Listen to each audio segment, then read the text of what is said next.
examples where people have actually used either the viewer itself or the data that supports the viewer in various projects. So, for instance, there's a couple examples. One was in Tybee Island, Georgia, where they used it.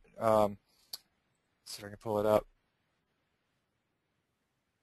They actually used it to show the impacts of the flooding of the causeway that connects Savannah to Tybee Island, Georgia.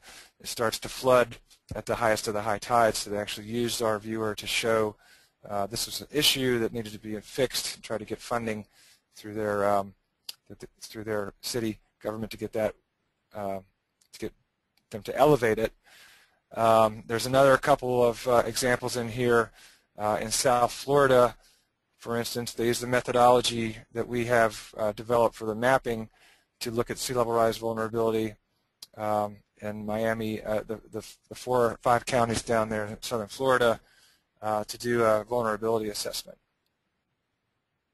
And we're going to be adding, more stories from the field as we expand the viewer. Planning on adding about 5 of those this year. A couple of those will hopefully be from the West Coast.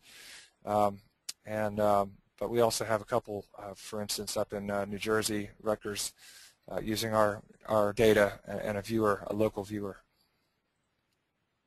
If you go to the support page, what I would encourage folks to do, if you had any questions about what I show you today or when you're in the tool trying to use it, we have a frequently asked questions document.